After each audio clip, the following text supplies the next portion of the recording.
하나님의 말씀 마태복음 19장의 23절부터 30절입니다. 예수께서 제자들에게 이르시되 내가 진실로 너희에게 이르노니 부자는 천국에 들어가기가 어려우니라. 다시 너희에게 말하노니 낙타가 바늘기로 들어가는 것이 부자가 하나님의 나라에 들어가는 것보다 쉬우니라 하시니, 제자들이 듣고 몹시 놀라 이르되 그렇다면 누가 구원을 얻을 수 있으리까? 예수께서 그들을 보시며 이르시되 사람으로는 할 수 없으나 하나님으로서는 다 하실 수 있느니라. 이에 베드로가 대답하여 이르되 보소서, 우리가 모든 것을 버리고 주를 따라 싸우는데 그런즉 우리가 무엇을 얻으리까? 예수께서 이르시되 내가 진실로 너에게 이르노니 세상이 새롭게 되어 인자가 자기 영광의 보좌에 앉을 때에 나를 따르는 너희도 12 보좌에 앉아 이스라엘 12지파를 심판하리라. 또 내 이름을 위하여 집이나 형제나 자매나 부모나 자식이나 전토를 벌인 자마다 여러 배를 받고 또 영생을 상속하리라. 그러나 먼저 된 자로서 나중되고 나중된 자로서 먼저 될 자가 많으니라. 아멘. 오늘 하나님의 말씀은 아주 놀라운 하나님의 나라입니다. 우리는 반드시 천국의 시민이 돼서 천국에서 살아야 됩니다. 세상에서 좋은 곳에 들어가면은 어떻게 돼요? 내가 원하는 것을 얻으려면 또 내가 여러 조건을 갖춰야 됩니다. 조건도 갖추지 않고 어떻게 내가 좋은 곳에 갈 수가 있습니까? 자, 이 세상이 다 그렇잖아요. 그러나 하나님 나라는 다릅니다.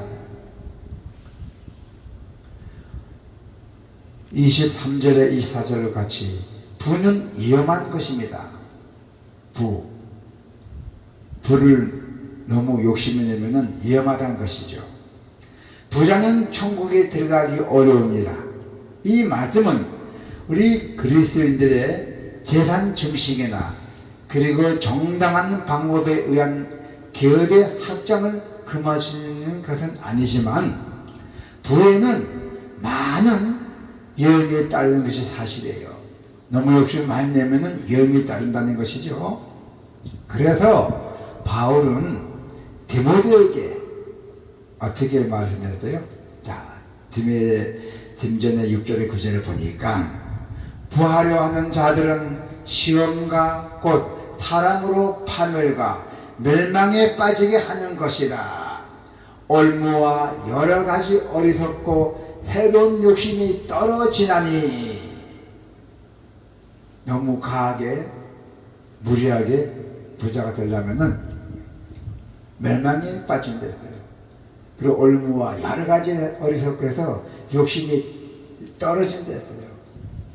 그래서 부하려 하는 자들은 시험과 올무와 여러 가지 어리석고 해로운 욕심에 떨어진다는 것입니다. 또한 소유가 주님을 따르는데 장애 요인이 된다고 했어요.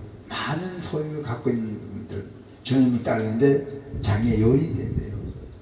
적당히 가져야 되는데 주님의 제자가 되는 첫째 조건이 뭐냐면은 자기를 부인하는 것이에요. 날. 마태복음 16장 24절에 보니까 이에 예수께서 제자들에게 이르시되 누구든지 나를 따라오려거든 자기를 부인하고 자기 십자가를 지고 나를 따를 것이니라. 아멘. 소유가 많은 소유가 주님을 따르는 데는 장애물이 되는 사람은 그보다 더 크고 중요한 많은 것들을 잃게 된다 했어요. 자, 주님께 헌신한 자들에게는 놀라운 복이 있다고 말씀하고 있습니다. 주님께 헌신한 사람들, 주님께 헌신한 사람은 금세와 내세의 복을 받습니다. 할렐루야. 주님을 신뢰하고 이 약속에 도전하는 사람들이 인생 경영을 잘하는 것입니다. 할렐루야. 만약 그런 것이 없다면 우리는 가장 불쌍한 사람이에요. 그리고 가장 가련한 자들이 되고 말 것입니다. 이런 복이 없다면. 그러나 죽음에서 부활하신 주님께서 약속하시고 공언하셨기에 이 복은 분명히 주어진다는 것입니다. 할렐루야. 우리 그리스도인은 그리스도와 그 나라를 소유한 가장 복된 사람이에요. 여러분들은 그 나라를 소유하고 천국 시민이 됐으니까 얼마나 복된 사람입니까? 구원은 이제 남은 사람 주는 게 아니에요. 천국이 가까이 왔대요. 재림이 가까이 왔단 말이야. 그래서 알곡과 가라지로 나눠지는 거예요. 이제는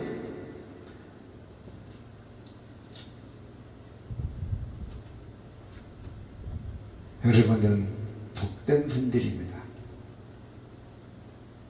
그래서 하나님 나라는 재물로 갈 수가 없어요. 자, 23절, 24절 다시 한번 볼까요? 23절, 24절.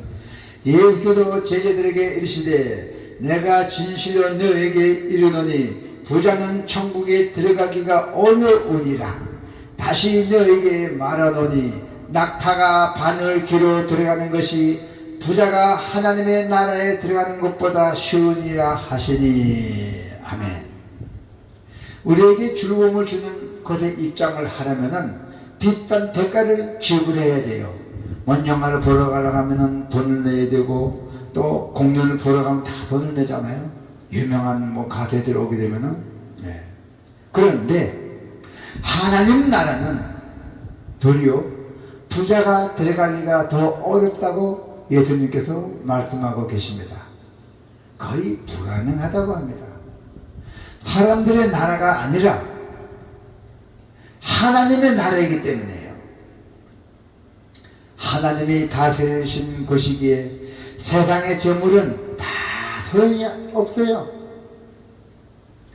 세상에서는 재물이 많으면 많은 것들을 누릴 수가 있지만은 하나님보다 재물을 더 의지하면 오히려 하나님 나라에 들어가는데 방해가 된다는 것입니다.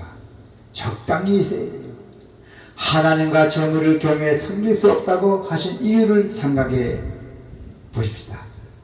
하나님의 백성으로 천국의 은혜를 누리려면 무엇보다도 하나님을 삶의 주인으로 잘 모셔야 돼요. 하나님 외에 다른 것에 의지하면 하나님을 믿기 어렵다는 것입니다. 하나님만 구원을 이루십니다.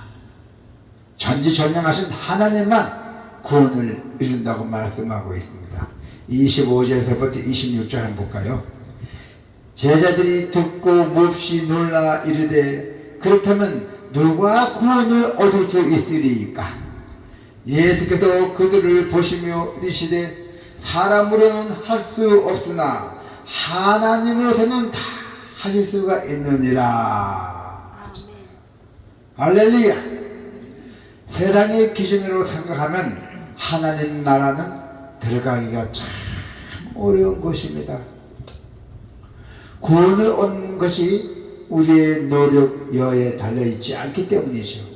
우리가 안 만난데도 우리는 구원을 못 받아요. 하나님이 주지 않고서는. 사람을 구원하는 일은 하나님의 주권이고 또 은혜로 이루어지는 일입니다. 사람이 무엇을 해서 어떻게 해서 천국에 들어가는 것은 불가능한답니다. 돈이 많고 내가 권능이고 권위가 있대도 천국은 못 간다는 것입니다. 자신의 무능함을 알고 하나님을 신뢰하며 따르는 자에게는 하나님의 구원을 베푸신다고 하십니다. 할렐루야. 그래서 자기를 다 버리려는 것이에요. 천국에 들어가기에 우리는 전적으로 무능해요. 아무리 돈이 많아도 하나님 나라에 들어갈 수 없습니다. 아무리 노력해도 하나님이 원하시는 그 거룩한 수준에는 우리가 도달할 수가 없어요. 오직 하나님이 우리에게 허락해 주신 그 유일한 구원의 통로인 예수 그리스도를 믿고 따르는 길밖에 없습니다. 천국에 들어갈 능력이나 조건이 우리에게는 아무도 없다는 것이죠. 오직 예수 그리스도. 할렐루야. 예수님을 따를 때는 주시는 상이 있다 했어요. 반드시 상급이 있다 했어요. 27절부터 30절 한번 볼까요? 이에 베드로가 대답하여 이르되 보소서 우리가 모든 것을 다 버리고 주를 따라왔었는데 그런즉 우리가 무엇을 얻으리까? 예수께서 이르시되 내가 진실로 너에게 이르노니 세상에 새롭게 되어 인자가 자기 영광의 보좌에 앉을 때에 나를 따르는 너희도 12 보좌에 앉아 이스라엘 12 지파를 심판하시리라. 또 내 이름을 위하여 집이나 형제나 자매나 부모나 자식이나 전토를 벌인 자마다 여러 배를 받고 또 영생을 상속하리라. 그러나 먼저 된 자로서 나중 되고 나중 된 자로서 먼저 될 자가 많으니라. 아멘. 예수님을 전적으로 믿고 따르면 다른 것을 의지할 필요가 없다는 뜻입니다. 예수님이 책임져 주시기 때문에, 예수님이 여러분들을 인도해 주시기 때문에, 예수님께서 여러분들을 보호하고 지켜주시기 때문입니다. 아멘.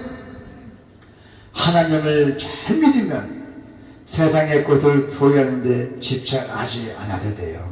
부러울 거 하나도 없어요. 주님을 따르려고 자신이 가진 것을 모두 포기했던 제자들, 베드로가 있잖아요. 베드로가 뭐라 했어요? 베드로가 27절에 보니까 베드로가 대답하여 이르되 보소서. 베드로가 주님께서 따졌잖아요. 우리가 모든 걸 다 버리고 주님 따랐는데 우리가 주님께 무엇을 얻겠다는 얘기야.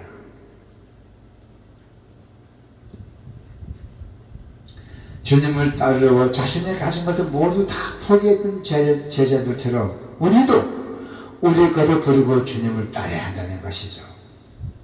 그럴 때 상도 받을 것이 있다 했어요. 하나님이 주권적으로 구원의 역사를 베푸시기에 천국은 참 놀라는 것이에요. 저는 천국에 갔다 왔잖아요. 천국에 하나님 만났잖아요. 만나갖고 오늘 이 자리에서 여러분에게 하나님의 말씀을 대변해 주고 있는 사람입니다. 진짜 놀라운 것이에요. 예수 믿으라 하면 내 주먹을 믿으라고 다니던 사람이고 부탁하고 그랬던 사람이었어요. 직접 만나니까 말도 못하고 그냥 무릎만 꿇고 대답만 하고 이해하고 왔던 것이에요. 진짜 천국이 참 놀라운 것이에요. 특별한 문제 하나도 없는 천국이에요. 제가 보는 거. 아니 양쪽 서쪽에다가 길이 쫙 일자 구부러진 것도 없어요. 팽팽한 일자에다가 그 양옆에 흰 나무들이 꽃이 쫙 펴있고 그 가운데 하나님은 쫙 계셔요. 내가 너를 사랑하노라. 너는 내 제자가 되거라. 가거라. 내가 너를 사랑하노라. 간단해요. 말이 길지 않아요. 예수님의 설교가 이렇게 간단해요. 6것만 얘기해요. 그리고 왔어요. 그래서 깨어났어요. 깨어났더니 허무한 거 이게 웬일일까. 눈이 둥글둥글해요. 그래서 나도 모르게 핸드폰이 막 저절로 막 하는 거야. 이렇게 된 사람이에요. 그러니 제가 여러분들 앞에 안전해질 데 없잖아요. 진짜 천국은 참 놀라운 곳이에요. 예수님의 이름을 붙들고 살아갈 때 여러분들도 당장은 내가 손해보는 듯 하지만은 또 어려움도 겪어요. 고난도 당해요. 그렇지만은 결과가 중요해요. 우리 인생은 시작보다도 말년이 좋아야 돼요. 말년이 행복이 되잖아요. 그죠? 예. 암만 젊어서 잘 나가면 뭐해? 젊었을 때 고생해도 돼요. 힘이 명기가 있으니까. 그러나 말년에는 우리가 행복해야 돼요. 아픔 없이 죽어도 아픔 없이 죽어야 되고, 예. 모든 것이 아픔이 없어야 돼요. 예. 그렇게 하기 위해서는 우리는 하나님만 잘 믿으면 아픔 없이 다 살아가게 됩니다. 예. 그러나 우리의 모든 것을 다 지켜보시고 하나님께서 그 불꽃 같은 눈을 다 보고 계십니다. 그리고 우리를 책임져 주신 분이에요. 우리를 끝까지 책임져 주신 분입니다. 배신자도 아닙니다. 우리 인간은 배신도 하고 자기가 달콤하면 삼키고 쓰면 내뱉지만은 하나님께서는 그러지 않아요. 한 번 붙은 말을 영원히 지킨다는 것이에요. 그래서 주 예수보다도 귀한 것이 없습니다. 주 예수보다도 귀한 것이 없다는 것이죠. 우리가 오늘 예배 드리기 전에 찬양했잖아요. 그죠? 예, 주 예수보다 귀한 것도 없습니다. 주 예수보다도 귀한 것은 없네. 예, 진짜입니다. 찬양도 설교와 다 일치가 떨어지는 거예요. 예수님을 따른다고 나 예수님을 따르고 금방 기도했으니까 금방 뭐가 되겠지? 아닙니다. 바로 보상과 대가를 받지는 못할 것입니다. 때가 돼야 됩니다. 예수님께서 주시는 것도 그 다음에 보여 주시는 것도 막 주지 않아요. 때가 있어요. 때. 이 사람 이때 줘야 되겠다. 이 사람 저 사람 저 때 줘야겠다. 다 보시고 주십니다. 그러나 천국은 우리 가까이 와 있습니다. 상급 주신 주님을 우리는 바라보아야 됩니다. 할렐루야. 자, 성도 여러분, 우리가 예수님을 무엇보다도 소중히 여기는 믿음이 필요해요. 절실하게 진실하게 믿음이 필요하다는 것입니다. 오늘 하나님의 말씀을 우리 가슴속에 새기면서 나는 시작이 반이었잖아요. 나는 지금부터라도 여태까지 잘못 믿어왔지만 오늘 하나님의 이 말씀을 믿음으로 진실하게 하나님을 보소서. 예, 그런 식으로 우리가 진실하게 믿기시를 축원합니다. 아멘.